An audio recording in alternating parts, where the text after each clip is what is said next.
जय मसीह की दोस्तों, यीशु आपको प्यार करते हैं। आज का टॉपिक बहुत खूबसूरत टॉपिक है जो अमीर और पैसे वालों के विषय में है। प्रभु की स्तुति हो। इस टॉपिक में जाने से पहले मैं आपके लिए एक वचन पढ़ूंगा। अगर आप लूका की पुस्तक पढ़ोगे 18:25 पढ़ोगे तो वचन कहता है, परमेश्वर के राज्य में धनवान के प्रेम करने से ऊँट के सुई के नाके से निकल जाना सहज है। प्रभु की स्तुति हो।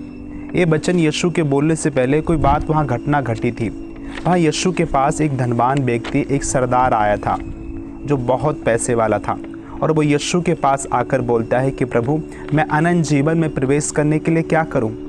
तो यीशु ने उससे कहा कि अपनी सारी संपत्ति बेच दे और मेरे पीछे हो ले। प्रभु की स्तुति हो।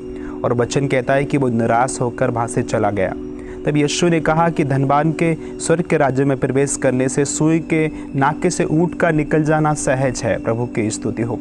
तो ये सारी घटना से हमें ऐसा अनुभव होता है कि यीशु चाहते हैं कि हम गरीब बन के यीशु के पीछे हो जाएं और तभी हम स्वर्ग जा पाएंगे। क्या सच में इस बात का ये अर्थ है? नहीं दोस्तों, इस बात का ये अर्थ है कि हम बिना यीशु के पीछे हुए हम स्वर्ग के राज्य में प्रवेश नहीं कर सकते।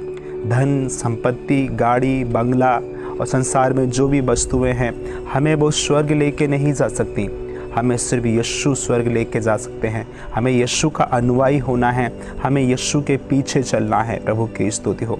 लेकिन मेरे प्यारे बहन भाइयों, आज हम मसीहत में देखते हैं, अपने मसीह समाज में देखते हैं कि हम लोग पूरी रीति से धन के पीछे हो गए हैं। हमने यीशु के पीछे होना पूरी रीति से छोड़ दिया है। हम लोग तरीके से योजनाएं बना रहे होते हैं। हम सोते, उठते, जागते, काम करते, सिर्फ इसी प्लानिंग में दिन रात रहते हैं, कैसे हम अधिक धन कमाएं, कैसे हम अधिक पैसे वाले बने। हमारे पास प्रार्थना के लिए कतई भी समय नहीं है। हमारे पास बाइबल पढ़ने के लिए कतई भी समय नहीं है। हमारे पास चर्च जाने के लिए कतई भी समय नहीं है। उपवास करने के लिए कतई भी समय नहीं है। हमने पूरी रीति से पूरी संसार की वस्तुओं का अनुकरण करना शुरू कर दिया है। हमने मसीह के पीछे चलना पूरी रीति से छोड़ दिया है। प्रभु की स्तुति हो। यीशु ने कहा कि एक व्यक्ति दो स्वामी की सेवा नहीं कर सकता। तुम धन और परमेश्वर की दोनों की सेवा नहीं कर सकते। आज हम लोग पूरी रीति से धन की सेवा कर रहे हैं। हम कतई भी प्रभु के अनुकरण नहीं करते। अगर किसी को गॉस्पेल सुनाने की बात आए, किसी को अपनी गवाही शेयर करने की बात आए, तो हम कतराते हैं या मसीह से हम मुंह छिपाते हैं। प्रभु की स्तुति हो। ये धन जिसके पीछे हम कमाने में लगे हैं, ये धन हम जिसको कमाने के दिन रात परिश्रम कर रहे हैं, ये धन हमें नरक में लेके जा सकता है। हम बाइबल में एक घटना को देखते हैं कि वहाँ लाजर था, गरीब लाजर, जिसके शरीर पे जख्म थे, कुत्ते उसके जख्म को चाटते थे, और वहाँ एक धनवान व्यक्ति था। ये दोनों व्यक्ति मर गए। बाइबल कहती है वो धनवान व्यक्ति नरक की आग में जाकर वो तड़फ रहा है, और बाइबल कहती है लाजर स्वर्ग में अनंत आनंद को भोग रहा था। प्रभु की स्तुति हो। हाँ मेरे प्यारे बहन भाइयों, ये धन बिल्कुल ऐसा ही है।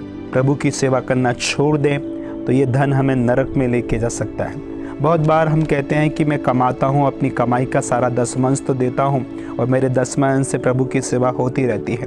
मेरे प्यारे बहन भाइयों, परमेश्वर हमारे पैसे में या हमारे दसमांश में रुचि नहीं रखते। वचन बताता है कि पृथ्वी और उसकी भरपूरी परमेश्वर की है और उसके निवास करने वाले। बाइबल कहती है सोना उसका है, चांदी उसकी है, सब कुछ उसका है। अगर उनको धन चाहिए होता तो वो हमसे क्यों मांगेंगे? वो हमारा दसमांश क्यों लेंगे? 100% उनका ही है सब कुछ। पूरी पृथ्वी उनकी है। वो हमारे दसमांश से उन्हें क्या लेना देना? अगर हमें पैसे में उनको रुचि होती तो हमसे क्यों लेंगे? वो तो पहले से ही धनवान बहुत ज़्यादा है। दसमांश जो है वो धार्मिकता का एक भाग है।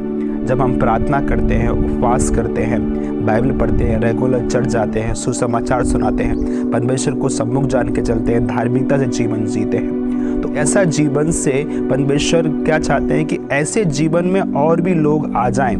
इसलिए परमेश्वर चाहते हैं कि परमेश्वर की कलीसिया में हम दसमांश दें, जिससे और भी लोग धर्मी बने। लोग धार्मिकता छोड़ के सिर्फ परमेश्वर को धन दें और धार्मिकता ना दें तो परमेश्वर इससे प्रसन्न नहीं होंगे। तो मेरे प्यारे बहन भाइयों, कहीं भी अगर आपके जीवन में आपने धन पे मन लगाया है, प्रभु की ओर फिरिए। प्रभु आज आपको चेतावनी दे रहे हैं, कहीं ऐसा ना हो कि ये धन आपको नरक की आग में ले जाए। गॉड ब्लेस यू दोस्तों। जय मसीह की।